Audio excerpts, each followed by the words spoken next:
अस्सलामुअलैकुम वरहमतुल्लाहि ताला वबरकातुहू।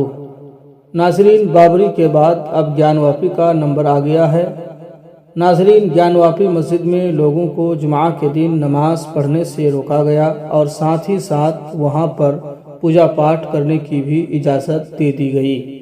अब यूँ लग रहा है कि बाबरी के बाद अब ज्ञानवापी मस्जिद भी हमारे हाथों से जा रही है। लेकिन मौलाना तौक़ीर रज़ा ख़ान बरेलवी ने ज्ञानवापी के बारे में क्या बयान दिया, वो बयान हमारे लिए सुनना बहुत ज़रूरी है और इस बयान को अपने दोस्त अहबाब तक भी ज़रूर शेयर करें। हमारी आस्था की भी अहमियत है।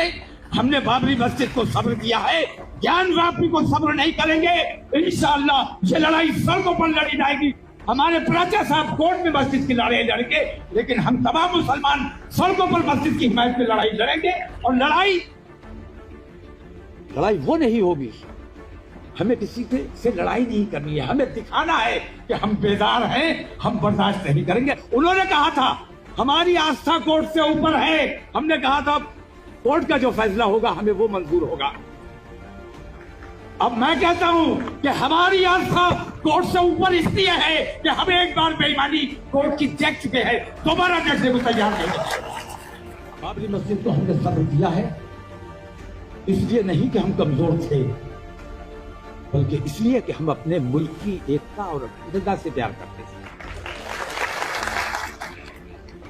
हम अपने देश से मोहब्बत करते हैं, अपने देश में अमन व अमान बनाए रखना चाहते हैं। इसलिए हमने सुप्रीम कोर्ट के फैसले को सर आंखों पर लिया और किसी किस्म का कोई एहतजाज नहीं। लेकिन नतीजा ये निकला, हमारे सब्र का नतीजा ये निकला कि हमें बुज़दिल समझा गया। तोड़ दी जाए, मुसलमानों की लिंचिंग कर दी जाए, बेइज्जतियां कर दी जाए, हमारी बेटियों को गुमराह कर दिया जाए, मुर्तद बना दिया जाए। हम मुसलसल सब्र इसलिए कर रहे हैं कि हम अपने देश से प्यार करते हैं, बुज़दिल नहीं है। बुज़दिल होने की वजह से हम नहीं, बल्कि अपने देश प्रेम की वजह से हम सब्र कर रहे हैं। सब्र का पैमाना लबरेज आप लोग कर रहे हैं। और विश्व हिंदू परिषद और बजरंग दल जैसे संगठन ये चाहते हैं कि हमारे मुल्क में दंगे फसाद का माहौल बन जाए, खाना जंगी का माहौल बन जाए। सिर्फ मुसलमानों के सब्र की वजह से अभी तक हिंदुस्तान में खाना जंगी नहीं हुई है। मुझे अंदेशा है कि हमारे नौजवान अगर हमारे कंट्रोल से बाहर चले गए तो हिंदुस्तान को खाना जंगी से कोई नहीं बचा सकता। आज कुफार और मुशरिकीन के यहाँ जश्न का माहौल है और उन्हें ऐसा लगता है कि सारा जश्न हमारी गलियों में है। मेरे अजीजों, बकरे की अम्मा कब तक खैर मनाए? एक दिन तो बकरीद आएगी। हमारा यकीन ये है कि रब तबारक व तआला का निजाम है, उसका दस्तूर है। बद्र में अगर मोमिनीन को फतह अता करता है तो ओहद में शिकस्त भी देता है। बद्र में 70 काफिर मारे गए थे, लेकिन ओहद में 70 सहाबा शहीद हुए थे। यानी हालात ऐसे आते रहेंगे। कुछ लोगों के जहन में अगर ये बात है कि हमको हर जमाने में उरूज और इर्तिका ही रहना चाहिए, तो ऐसा नहीं है। इम्तिहानात से हमें गुजारा जाएगा। बगदाद, गरनाता, तराबलस, ये सब हालात अगर आप तारीख पढ़े तो कई मर्तबा इनकी ईंट से ईंट बजा दिया गया है। लेकिन रब तबारक व तआला पूरी उजड़ी हुई बस्ती को दोबारा जिंदा करता है। सारी चीजें वहां से खत्म हो जाती है, लेकिन मौला फिर उस जमीन को तरोताजा करता है हर दौर में। आज का बगदाद जाकर के देखें, आपको लगता ही नहीं कभी यहां हलाकू आया था। आज के बगदाद को जाकर आप देखेंगे तो लगता ही नहीं कभी चंगेज की फौज यहां पर आई थी। हर गली से, मस्जिदों से अजान की आवाज वैसी गूंजती है। एक दौर था कि जहां अजान देने वाला बगदाद में कोई नहीं था, सबको सुला दिया गया था। लेकिन आज अजानें कसरत से गूंजती हैं। दौर बदलता जाएगा, ये तारीख है। हमने पढ़ा है कि रब तबारक व तआला बादशाहों को कभी फकीर बनाता है और कभी फकीर को बादशाह भी बनाता है। लिहाजा इस तमहीद के बाद ये जो मैंने मैदान बनाया, एक जुमला अर्ज करता हूं, अल्लामा तौसीफ रजा साहब इसको संभालेंगे, इसलिए कि ये बड़े जिगरे वाले हैं। एक बात मैं कहता हूं, इस जुमले को याद रखें, किसी मस्जिद में बुत के रख देने से मस्जिद बुत कदा कभी नहीं बनते। मस्जिद बुत कदा क्यों? एक रखा है तुमने, काबे में तो 360 रखे थे और फिर भी काबा काबा ही था। न काबे का तवाफ रुका था, न काबे का हज रुका था। हाँ, बस बात इतनी है 360 अंदर बिठाए गए थे। काबे को इंतजार था तो मोहम्मदुर रसूलुल्लाह का। रसूल पाक सल्लल्लाहु ताला अलैहि वसल्लम तशरीफ लाए और अपने पाकीज़ा हाथों से काबे को शिर्क और उसके अंदर मौजूद कुफ्र के सारे आलात से पाक किया। हमारा यकीन है कि रसूलुल्लाह का गुलाम कोई ना कोई आएगा, हमारे मजमे से कभी तो सलाहुद्दीन बेदार होगा और तुम्हारे रखी हुए आलाइशों से पाक करके मस्जिद को मस्जिद बनाकर वहीं से आवाज गूंजेगी, अल्लाहु अकबर, अल्लाहु अकबर। यकीन है कि नहीं उड़ीसा वालों को? यकीन है अपने दीन पर? रात चल रही है ना, वक्त कौन सा है? रात का वक्त है। एक भी बंदा मुझे यहां बताए कि सुबह नहीं होने वाली है। हर एक को यकीन है सुबह होगी कि नहीं होगी। जो रब तबारक व तआला अंधेरियों के बाद उजाले लाता है, इसी यकीन के साथ इस जमाने में जियो कि आज उम्मत पर अगर अंधेरियां छाई है तो कल उजाला आएगा। और रब तबारक व तआला इन अंधेरियों से और लगे हुए गहन से साफ फरमाएगा। चांद को भी गहन लगता है ना, और जब चांद को गहन लगता है तो अंधेरा छाता है, चांद साफ नजर नहीं आता, लेकिन वो ज्यादा देर का नहीं होता। गहन जब छट जाता है, चांद अपने आबो ताप के साथ फिर चमकता है। लिहाजा उम्मत मुस्तफा के आज हालात को देख करके बाज लोग यहाँ नर्वस होते हैं। अब मेरी ड्यूटी इतनी है, जलसों में इसलिए जाता हूं, मेरी ड्यूटी सिर्फ इतनी है कि आपको मैं ये बात बता दूं। एक अधिकारी है बेचारे, उन्होंने कहा कि आप बहुत भड़काते लोगों को, भड़काऊ बयान होता है। मुझे बताना मेरे अजीजों, अगर मैं भड़काया होता तो 200 जलसों को खिताब करके आ रहा, हिंदुस्तान में पता नहीं क्या से क्या हो जाता। हाँ, मैंने उनसे कहा मैं इतना भड़काना चाहता हूं, इतना भड़काना चाहता हूं, हमारा नौजवान तुम्हारे नंगेपन को छोड़कर आमिना के लाल के अखलाक में आ जाए।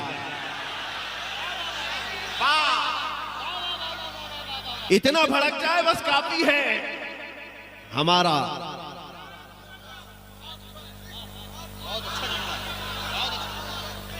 अगर इसको भड़काना कहा जाता है तो हम सुबह शाम भड़काएं, सुबह शाम लोगों को ये बात की तरगीब दें, आ जाओ उस दरबार में जहां पर कोई आया है तो सिद्दीक बनकर निकला है, जिसके कदमों से वाबस्ता होकर खत्ताब का बेटा फारूक आजम बना हो, जिनके दरबार से वाबस्ता होने के बाद अबू तालिब के शहजादे हैदर कर्रार बनते हो।